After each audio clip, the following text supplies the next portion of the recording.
All right, we are back this week. Nick and David, and I think at least one other person will pop on in a little bit here. And we're going to talk about health insurance this week because a lot of people really don't understand how it works. And we're going to kind of give you the lowdown on what to expect. And Nick, how you doing?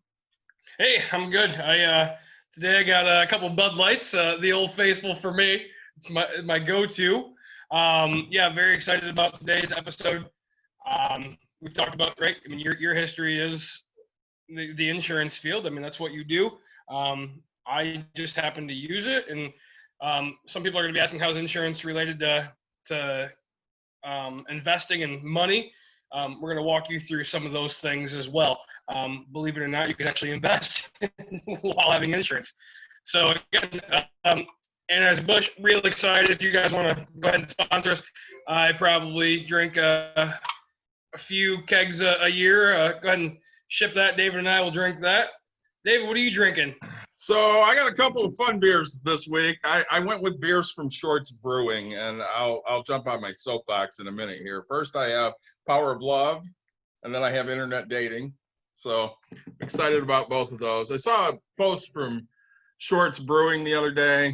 They have a pub in, I think it's Bellevue, Michigan, basically saying that, hey, Mike, basically saying that, please stop coming in and screaming at their employees for, the fact that you have to wear a mask. So that stuff kind of charges me up a little bit. So I figured I'd support Shorts this week, and the people that are yelling at employees, kindly go fuck yourself, because, I'm sick of hearing that type of stuff, No employees should have to deal with your bullshit. So that's my little soapbox thing there. Mike, you drinking anything fun or? I almost feel like I'm doing what I've done before, but it's still the Forbidden Fruit Cider by the Pop-Up Brewing Company, but this time it's blackberry and blueberry flavored. Oh, how is that? It's really good. That sounds awesome. I need to I get bought some that of that. Friday night to hang out with some of the PTO parents, and that sounds like awesome. Sounds like we need to hunt them down to maybe sponsor us for some of those, because that does sound great. Yeah, their ciders are good. They've got a good vanilla porter. About the limit to what I've had. I went with the Old Faithful Bud Light, so I'm enjoying it. Nick, since you said this earlier that I had you until the rosemary, you can barely taste any rosemary. Really? Yeah. Is that the Soft Parade? No, this is Power of Love. Power of Love. It's a shandy-style ale brewed with rosemary and raspberry and blended with homemade lemonade. All right. I'm excited about it. It's very good. But so shout out to Shorts before we get into this. I stopped at the beer exchange after work, and I had a Soft Parade and a Bel Air Brown, so I kind of ordered Shorts today as well. We need to do this. Okay, so viewers. The beer exchange is a place down in Kalamazoo. Okay, because this is financial, you guys need to know about this. I'm gonna tell you. This really does tie in. Yes. So, all right. So the beer exchange, right? So you from everything I'm told, this is what I'm told. You want me to tell it? No, I'm telling. I'll tell my side and what happened. So you go there, right? And the beer every 30 minutes or hour, right? The price of it goes up and down. So 15 minutes? Yep. Yeah. And so, right, the price of this can becomes cheaper. The price of this one, it depends on what they're buying. And so prices are fluctuating. There's a ticker going all the way around this whole thing. And me being a financial person, me loving to drink, right? I'm like, this is a place for me. So I get so excited. Finally, I don't know. I mean, years, right? Years of thinking of finally going, and it's 40 minutes from me. This isn't crazy drive, but we're headed down there for a concert anyway. So we stop in, and it's like noon on a Friday, right? Yeah, they don't start until 6. Yeah, come to find out, none of the fun of this, right, starts until 6.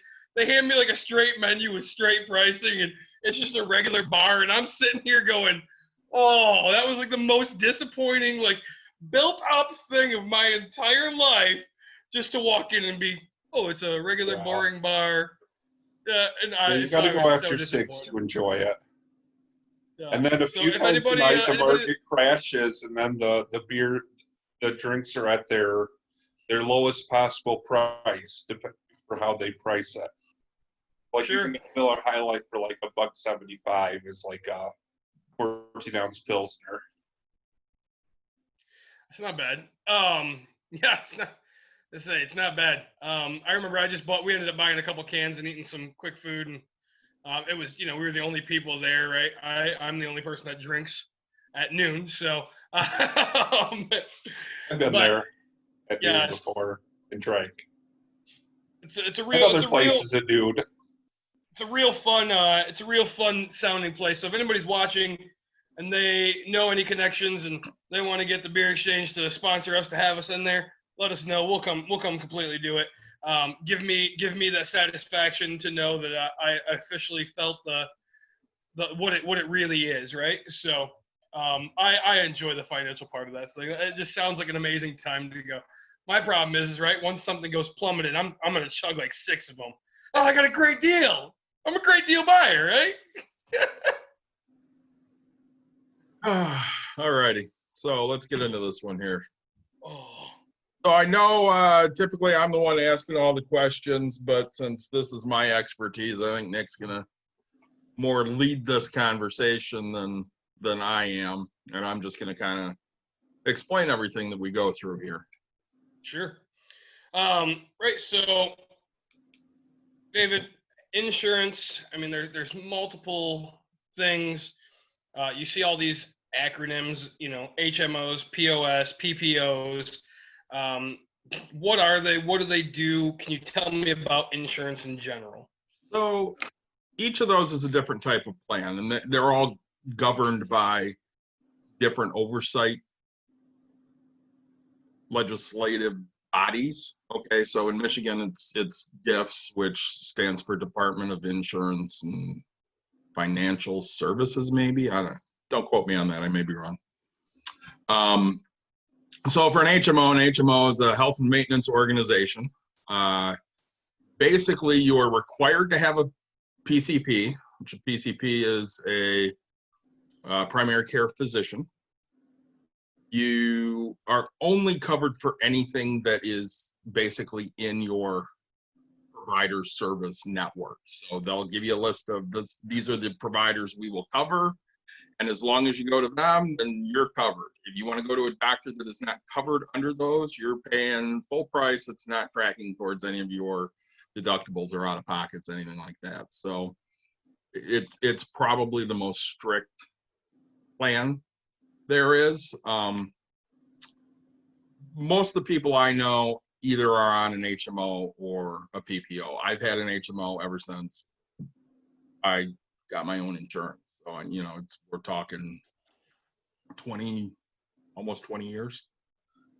A POS is a point of service plan, very similar to an HMO. You have a preferred benefit level and an alternate benefit level. So obviously, if you're going to one of the preferred providers, they're paying at a higher percentage than they are if you go to one of their alternate providers, which they'll pay less for. They also require a PCP. So much like an HMO, you have a PCP, but you do have options of going to somebody that's not necessarily in your network. And then the PPO is the preferred provider organization. I don't know all of the acronyms. I got to read my cheat sheet once in a while. So PPOs are popular because you don't need any referrals. You don't need any PCP. With an HMO, you have to get referred to a specialist. You can't just walk in and see any doctor that you want for any number of things. You have to work that through your PCP. Same thing with point of service. You need to be referred. With PPO plan, you don't have any referrals. You just make an appointment, go, whether it's for, a surgery that you need or feel you need or physical therapy. You just decide where you want to go get it done.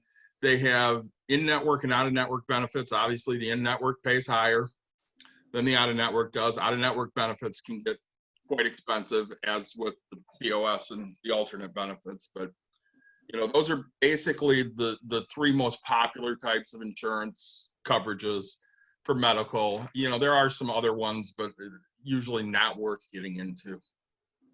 Sure.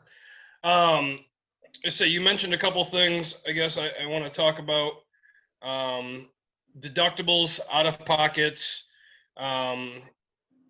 Let's kind of walk through what did because I know when I signed up back when I had a job, it was I could have a $500, $1,000, or $1,500 deductible, and then they were all based on different things and stuff like that. So what are some things I should choose being deductible wise and things like that, and what does the out of pocket I guess mean for me? So when we look at different cost sharing mechanisms, so deductibles and out of pockets, co-insurance and co-payment, it's all kind of an important thing to know when you're looking at your coverage. So a co-payment is any straight dollar amount that you have to pay to get whatever service you're getting, whether it's going to your regular family doctor, your PCP, or whether it's going to a specialist to get your finger cut off because it's got gangrene, or whatever. Co-insurance, on the other hand, is any percentage you're going to pay. So if you have a hospitalization and it covers 80%, that's your co-insurance. Is the insurance is going to pay 80%, you're going to get a bill for 20% of whatever that cost is. When we talk about deductibles you pay upfront before the insurance pays any of those costs. So Nick's family, let's say he opts his plan and it's a $2,000, $4,000 deductible. $2,000 would be if he was an individual, $4,000 would be if he's a family. So he would pay the first $4,000 since he has 3 people before insurance is kicking in money. Okay. Every plan has an out-of-pocket maximum that's tied to it. So for a 2 and 4 plan, your out-of-pocket max might be 4 and 8. So once Nick hits his $4,000 and the insurance starts paying, doesn't mean everything's free now. Now those co-insurances and those co-payments kick in. And instead of going to the doctor and his doctor charges $80 for an office visit, as let's say a straight copay of $30, now he's paying that. That no longer tracks towards the deductible because it's already met. That tracks towards the out of pocket. So if he ends up spending $8,000 in that plan year, everything after that is now free. Sure. And that's what we find with most like car insurances or car crashes and bigger things is right. You hit that and then everything else is covered.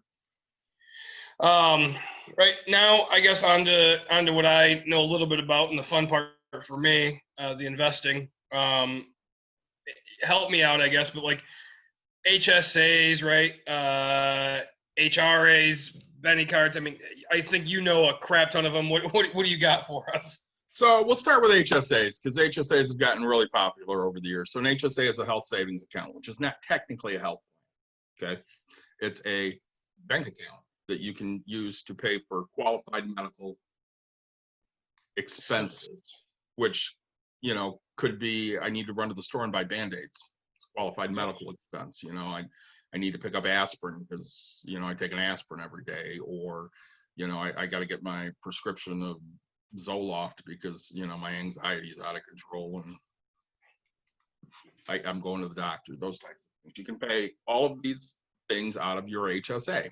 HSAs have to be paired with a HDHP, which is a high deductible health plan. So Nick and I were talking yesterday, and his question to me was, what does high deductible mean? So I did some looking it up because, I just take for granted on my plans. I have an HSA. I've had an HSA for 12 years. I've always had the high deductible health plan. So, I think our cheapest one was started at $2,000, $4,000. The IRS will tell you that for 2019, I don't know what the update for 2020 is, any plan with a deductible of $1,350 for an individual or $2,700 for a family is a high deductible health plan. and your total out of pocket cannot exceed $6,750 for an individual or $13,500 for a family. Which, if you're spending $13,500 as a family, you're spending a lot of money. Yep. Now, the reason I like HSAs is there's a lot of tax advantages for them. If you're contributing to your HSA from your check, that's pre-tax dollars, so you're not getting taxed on that money. You're earning interest on your HSA, and then when you hit a certain threshold, you have the option to take that money and actually invest it to try and grow it higher. Of course, we all know with investing, you could lose money as well. So it's not like you're going to guarantee get more money out of this, but you do have that option, which is something Nick always loves. You have the option of making more money with your money. Yep. These can be funded by anyone. So, Mike's my friend and he's got an HSA and I got some extra money and I can just throw money in his HSA because I like it. There's no real strict rules on who can and cannot contribute to an HSA. You own it. So if you change jobs, that account goes with you. Whatever money is in it goes with you. I know with my job, the start of every year, they put X number of dollars in our HSA. If I decide to turn around a month later and leave, they don't get that money back. That's my money. Okay? Sure. Because you can take it with you, the money does not disappear. It is always there until you spend it. So there's no use it or lose it like there is with some of the other plans. I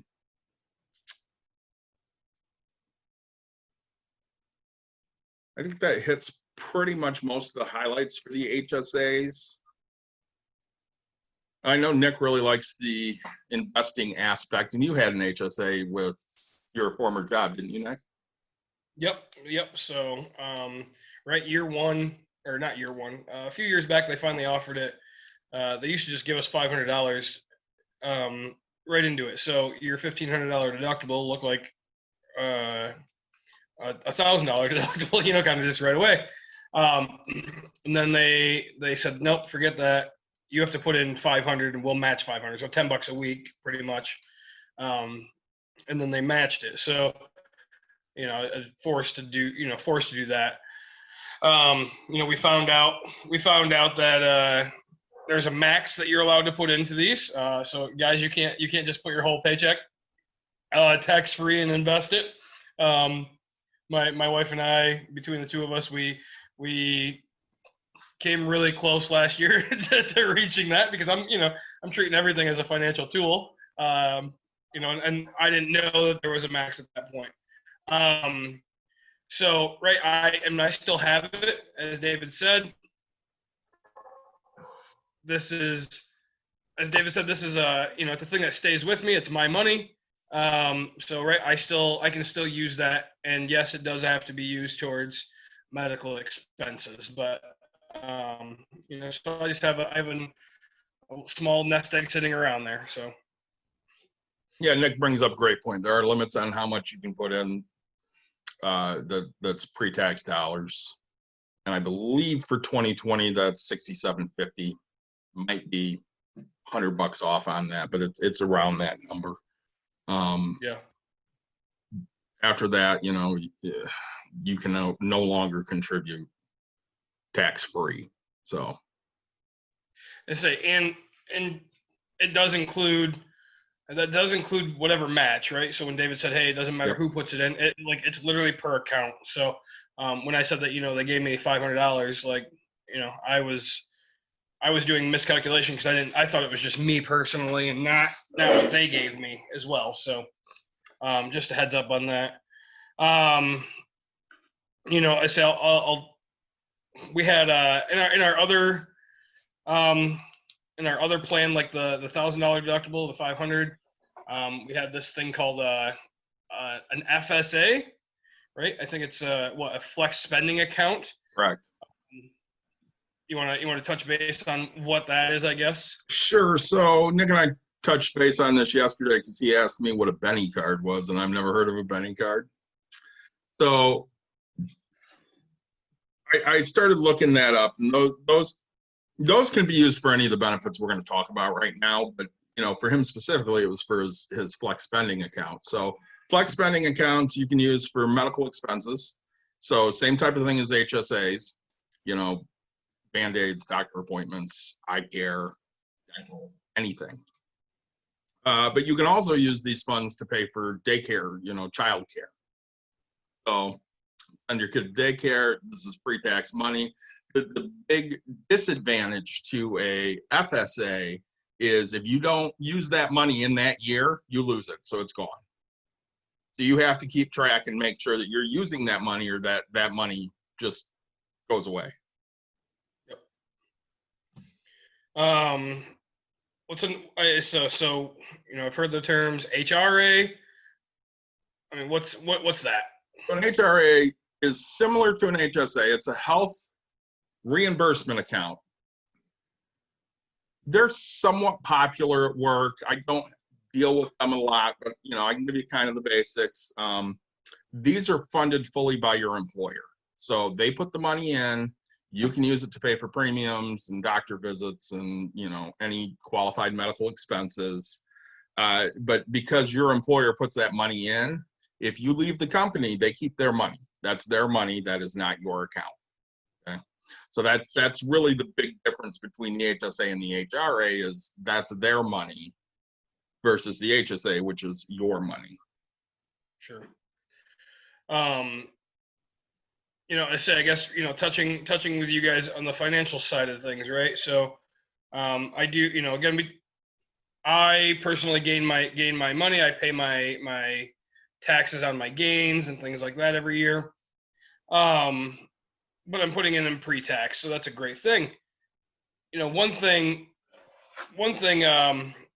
that I like about it, right, is it forces me to have a nest egg in case something happens, right? So my wife and I's goal is every year to pretty much have enough money sitting in this account to where we just have our deductible paid, our out of pocket, right? So that way, in case something, I ride a motorcycle, I've been down, and if something bad happens, right, it's just, she knows that, boom, this specific account right here is money that she couldn't use to anything else in the world. It's only medical. Boom.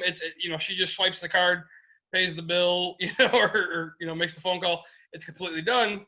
And, then everything else after that is free. And, we hope that never happens. I want to talk, about, say, when you look at things, right, we talked about, you can buy prescriptions, right?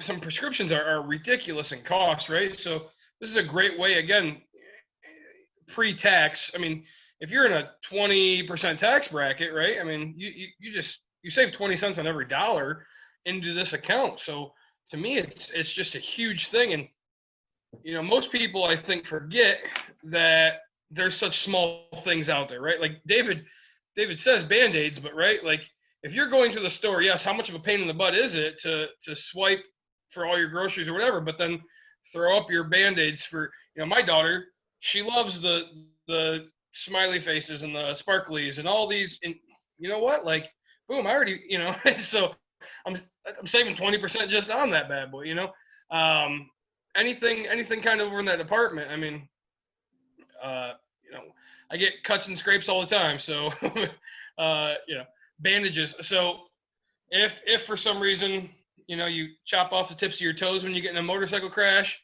you can go and buy bandage, right? The stuff that like wraps the ankles, everything like that, cover up all that, and again, you've paid for it. So it's a great way to save. The only thing I guess I can tell you guys is some people, if you're if sometimes you get into financial tight spots and you think, hey, I can go spend this money on pizza, there's a chance that you're going to get audited, and then they're going to want to see all receipts for all of this stuff, or they're going to want to see the transactions, right? So, just make sure, I guess the only thing I can tell you is make sure you're being honest with what you're doing, right? And Yeah, as I said, if you're buying this stuff and it's ibuprofen, aspirin, blah blah blah, and you know what, make 2 transactions. Nope, sorry, this has to go on this card, this has to go on that. So it'll make your life just that much easier, and you'll invest in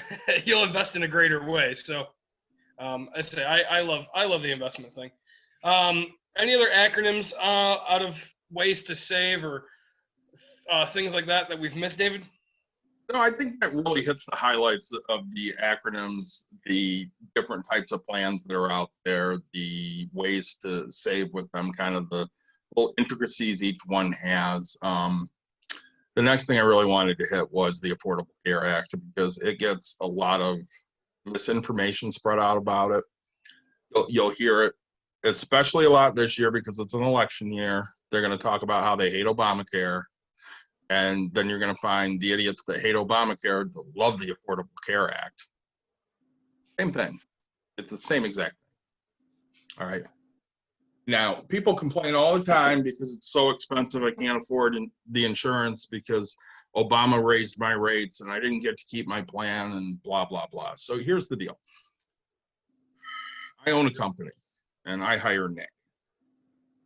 And I give Nick, let's say, Nick, I can only pay 18 an hour. I know you're used to making more than that, but I can only afford that because I also have to pay insurance on you, and insurance on you, per month, you're still going to have to kick in $175 a check. Jeez. Okay? So like $350 a month, he's going to have to kick in. What Nick doesn't know is for that insurance, I'm probably paying upwards of $1,500 to cover him for that month. So people sit there and they go, well, I don't understand why when I go to try and buy this plan, they're going to charge me premiums of $1,000 and then I still have a deductible that's, $2,000, $4,000, whatever it is. These are the same things businesses are paying for. Okay. Insurance is not cheap. This has become big money for people. Dying is typically the cheapest option. Okay? Because especially if you have life insurance, you're usually worth more dead than alive. It's sad. It's sad, but it's true. And I between my retirement accounts and my life insurance, I'm worth over $500,000 if I drop dead. I don't have $500,000 right now, to go and buy anything. Yeah. My wife will if I drop dead right now. So kudos to her, I guess. It's like, we were talking about that a while back. It was, you are always if you have any life insurance at all, doesn't matter if it's 401 or anything. If you have any bit of life insurance, when you think about it, right, when you're doing your financial net worth, you are always worth more dead than you are alive, and that's the saddest thing in the world to think about. Like, even if it's $5, right? Like, officially dead, I'm worth $5 more than I was any time living on this earth. So that's why David and I, right, we changed that mindset of, this isn't a money thing. This is about how we impact the world and what we do for you guys, what we do for other people out in this world. Like, this is where our passion comes from, is because I never want to feel that I'm worth more dead than I am alive, right? Like, I never want that feeling. Yes, it's crap to know that that's out there. I never want that feeling, right? You should never have that feeling.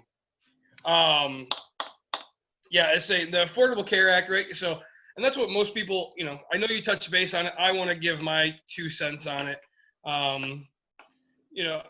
So again, people are over here, I want $15 an hour, right? And they were making $10 an hour jobs. Okay. So, now you want this company to pay you $5 extra, and you want your insurance, at, whatever that is, like another $4 an hour, $3 an hour per employee, right? Like, go find, if you're taking this risk, man, you shouldn't be having all this as the, small business type thing.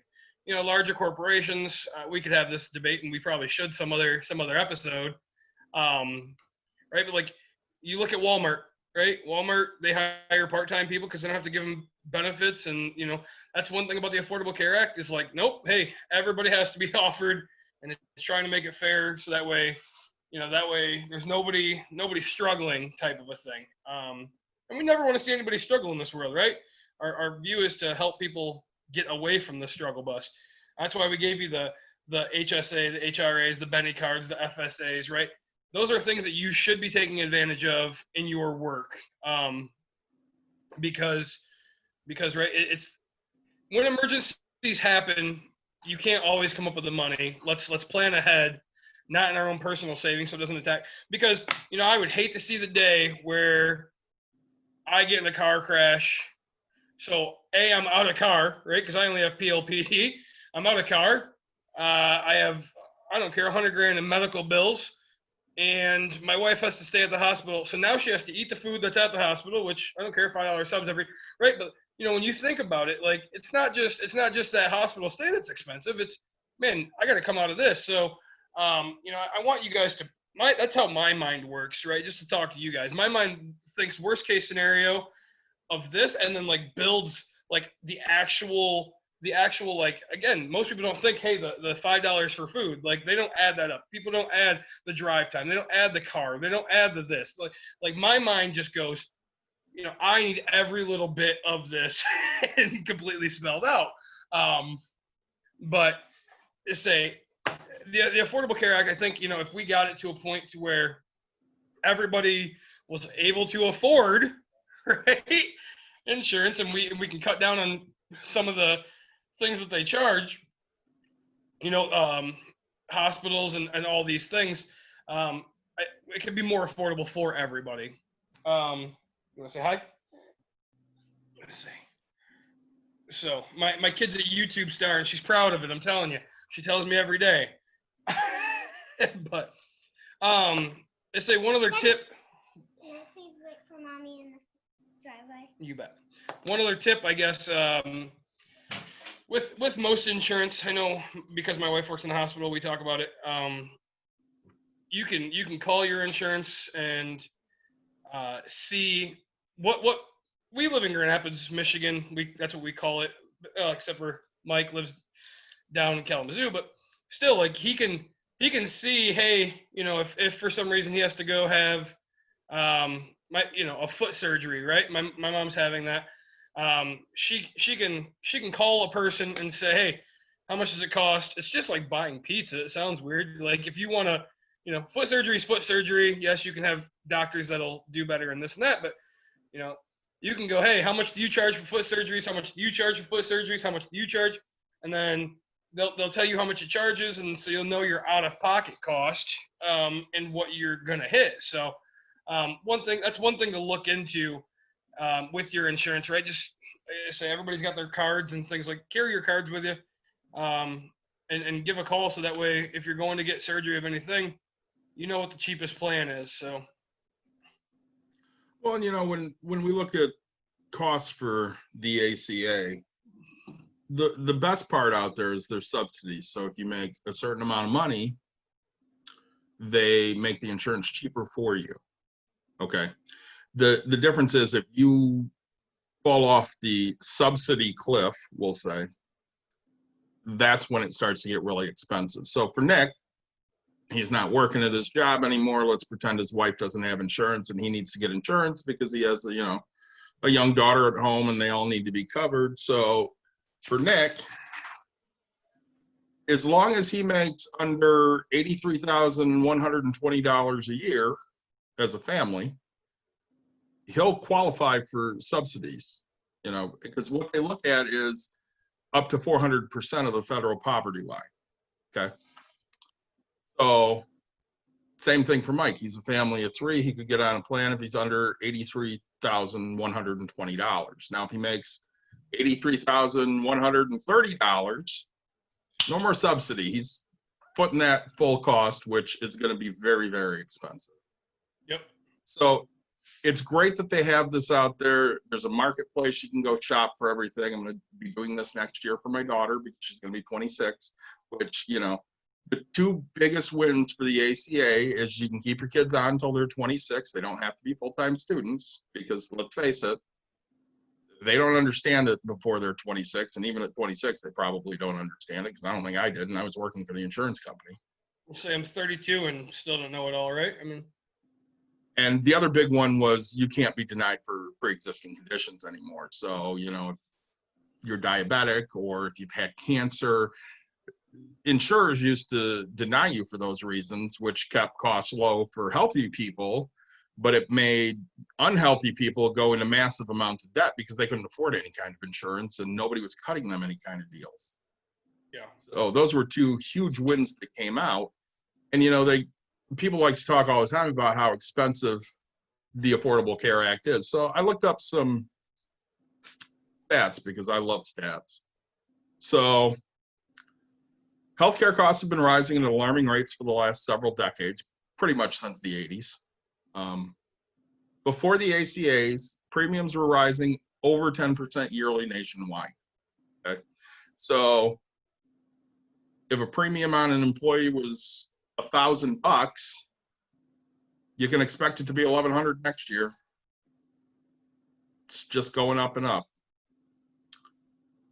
After the ACA was passed, premiums, their rates have been raising between 2 and 6%. So that started to get them a little more in line with a more affordable option, I guess is a good way to put that. Still, I can't say any options out there are affordable. I think the worst thing they did was calling this the Affordable Care Act, because if you've lived in the US long enough, you know that nothing about healthcare is ever affordable. We touched on it earlier, when your job covers you, the company's paying tens of thousands of dollars every year for one employee just in premiums. That's not even for the care, that's just to cover you. Yeah. Which is why when you go and try to buy your own insurance, it is so expensive. Okay, this is one of the bigger money-making vehicles that's out there is, selling health insurance, really selling any insurance. How often, Nick, do you use your car insurance? I've been driving for, 16 years, 15, 14 years, never once. Yeah, I've used mine a couple times, maybe. I don't even think I think I've used it once. Yeah. My mom has used hers more because people like to hit her new cars. My pickup truck got hit 5 or 6 times and it had steel bumpers. It never got fixed once. It didn't need to. Yeah. The only car I think we've had fixed is Dawn's VW when, she got hit front end. And that was an expensive bill. And of course, what happens when you turn in a claim? They jack your rates. Yeah, I'll say it just goes up. And that's, that's when it comes back to healthcare, right? So, just like car insurance, that's a great way to explain things. Is so we're giving all these healthcare, and granted, you might not use it, but your coworker did, their kids did, and every time that you have kids, and you add to this little pool of people that you work with, right? I mean, and then that's more people they're gonna have to cover, and so it costs more money, and that's where this growth comes, because people keep using it, and insurance isn't out there to, let's put it the other way. Insurance is there to make money, right? They're not there to give things away for free. I wish there wasn't, this greed of a thing, and they didn't allow it, but that's my opinion. I also think that you should be able to. The only problem, and I'll be honest, like with the Affordable Care Act, is this forces everyone. Obamacare forced everyone to have insurance. Okay, well, you're financially wealthy people. You're in our area, right? Your Myers, your DeVosses. No, right? You should be able to go in and say, hey, look, I'm going to pay you cash, because these. The problem is even we talk about the poverty line, or just above that poverty line. So when you're making $25,000 a year, you're above the poverty line or whatever it is, and how many of those people are actually paying their medical bills? It's just not happening. So, right, I believe that me as a person with financial, I'm not in the DeVos area, but like I should be able to walk in and be like, hey, you want to do $10,000 for a foot? Take $7,000 cash, boom, cash money right in your hand. You know what I'm saying? Like I'm getting 30%, you know, I should be able to buy. I should be able to buy what I want. So that's the only negative I see is, you know what, I'm going to buy what I want from who I want, how I want to, if I'm financially there. So I don't think everybody should be. Granted, I mean, yes, they complained, but most of the people that were there weren't complaining because of what it was, a $500 fine if you didn't have it. So, you know, it was like the people he was hurting it was just dumb. So. Well, and when we look at that, you know, part of the reason that they wanted that mandate that everybody has to be covered is to cover those pre-existing conditions. Now, what it did was it took the cost from, you know, let's say I had cancer and now I have a pre-existing condition. Instead of charging me 200% more than they're going to charge Mike, who did not have cancer, they're going to charge us both the same thing, and we're going to share that cost of my cancer. Okay, so they took that risk and they spread it out amongst a large number of people instead of, you know, just saying, well, that sucks that your body's screwed and your genetics were screwed up, or, you know, you smoked for 20 years or whatever dumb thing happened. Sure. You're going to get penalized for all of that, even if it had absolutely nothing to do with anything you've done. Now it spreads it out over people, so the insurance company doesn't have to sit there and take huge, massive losses. They can still make money because, like Nick said, they're in a business to make money. They're not here to, it's not charity, okay? They're not out to lose money. They don't want to break even. They need to make money. Yeah. Mike, any good questions? We hit everything. Your kids covered. You know what you're doing now? We did. This was kind of an interesting year for me because when it came time to sign up for insurance at the end of last year, my ex was able to actually get a family plan cheaper than a plan that would cover just her and her husband. So she offered to take our kids and put them under hers. So, you know, for me, it was interesting if this can continue, you know, what's the best option for me. But, you know, I think she just had one of those, like a PPO style plan. And, you know, my daughter spent the first, you know, 3 of the first 4 days of the year, you know, planned in the hospital, not like in the hospital for anything, you know, unexpected. But we basically, you know, we hit her deductible in the first week of the year.